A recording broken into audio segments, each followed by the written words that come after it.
नमस्कार। स्वागत है आपका सारांश में, जहां नॉन फिक्शन किताबों की समरी आप तक लाई जाती है और कोशिश की जाती है कि उस किताब के बारे में इंटरेस्ट पैदा हो। अगर आपको ये प्रयास अच्छा लगे तो इस चैनल को सब्सक्राइब ज़रूर करें और बाकी की दूसरी वीडियोस भी देखें और वाइडली शेयर करें।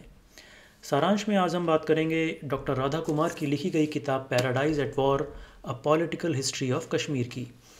Doctor Kumar Delhi policy group की डायरेक्टर जनरल हैं और ethnic conflict, feminism, gender issues, peace process आदि पे काफ़ी काम किया है। ये 2010 में कश्मीर पर बनी 3 मेंबर इंटरलॉक्यूटर कमेटी का हिस्सा भी रह चुकी हैं।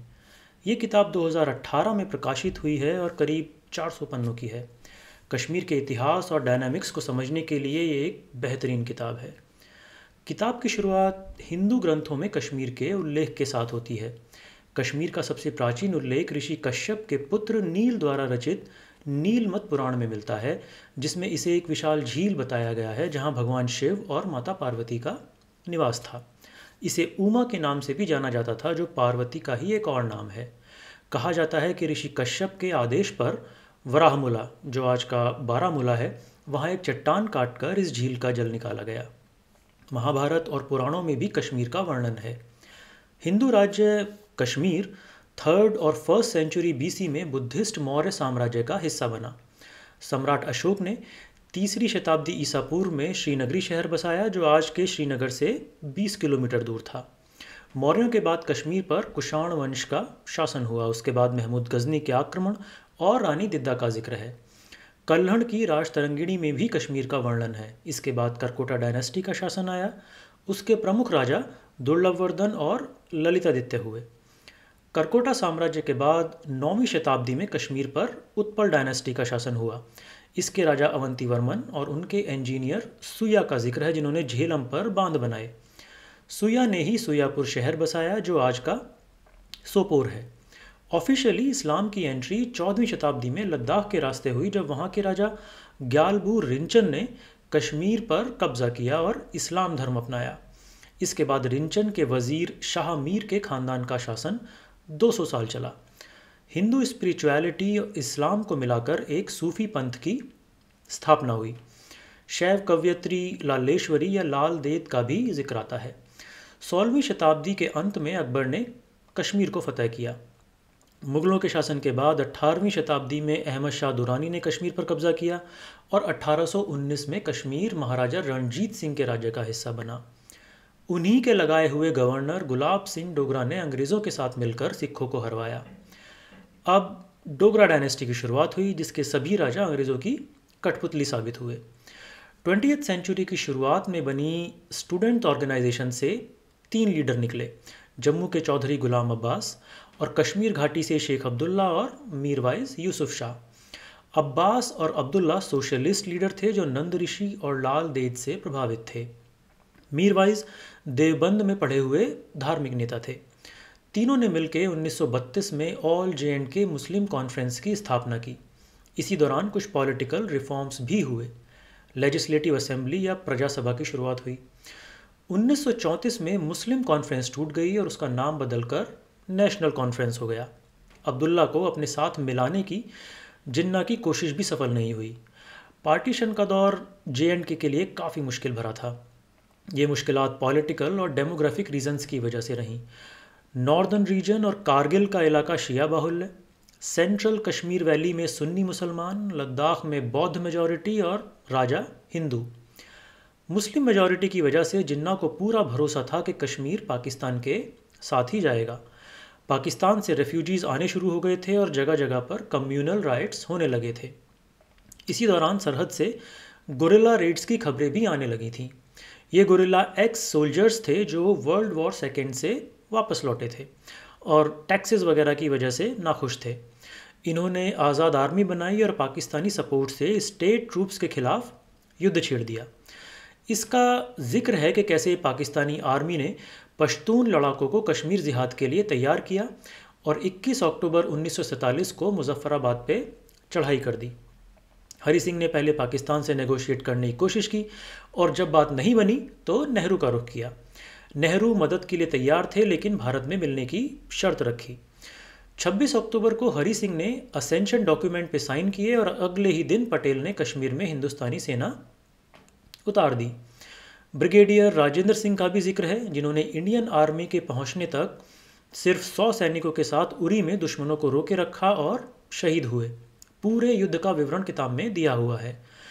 कश्मीर को सिक्योर करने के बाद इंडियन आर्मी मुजफ्फराबाद तक सर्दी के मौसम और अन्य लॉजिस्टिक रीजंस की वजह से नहीं पहुंच पाई, जिससे वहां फिर पाकिस्तानी आर्मी का कब्जा हो गया। अब्दुल्ला की नेशनल कॉन्फ्रेंस के वॉलंटियर्स इंडियन आर्मी के साथ मिलकर लड़े, जिससे जिन्ना को और झटका लगा। डिटेल डिस्क्रिप्शन है कि कैसे मई 1948 में पाकिस्तानी आर्मी ऑफिशियली जंग में शामिल हुई।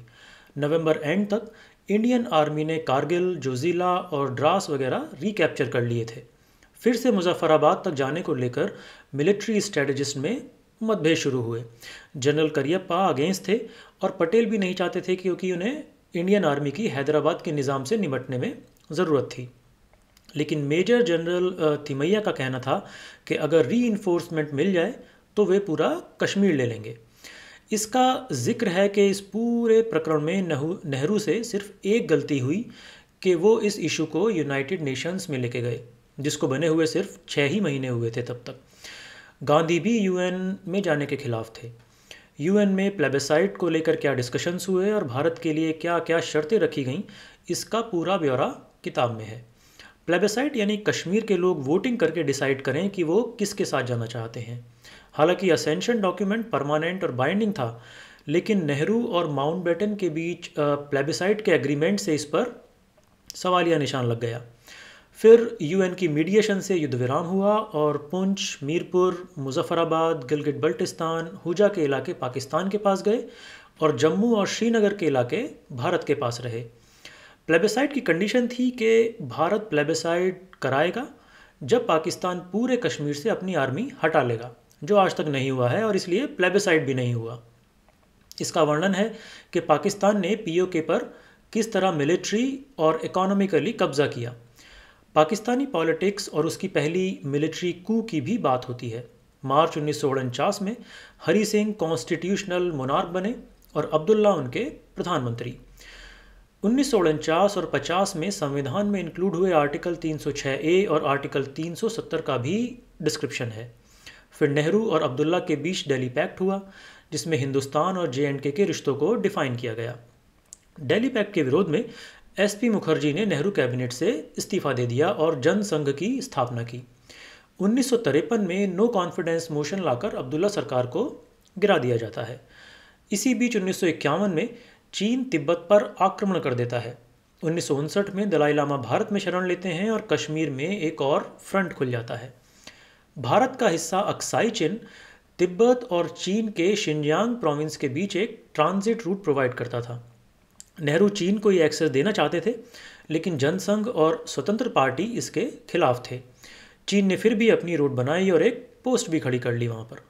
डिफेंस मिनिस्टर कृष्ण मेनन ने नेहरू को आश्वस्त रखा कि चीन आक्रमण नहीं करेगा। हालांकि जनरल थिमैया को इस अटैक का पहले से अंदेशा था। अक्टूबर 1962 को चीन ने भारत पर आक्रमण किया और जैसा कि हम सभी जानते हैं कि इस युद्ध में भारत की हार हुई।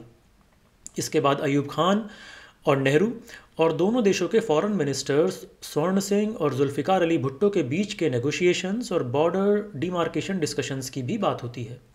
इसके बाद कश्मीर की लोकल पॉलिटिक्स के साथ साथ दिसंबर 1963 में हुए हजरत बल इंसिडेंट्स की बात होती है, जहां वहां रखा प्रॉफिट मोहम्मद का बाल चोरी हो जाता है। इसके बाद अब्दुल्ला की पाकिस्तान यात्रा, नेहरू की मृत्यु और जम्मू कश्मीर में कांग्रेस की शुरुआत का वर्णन है।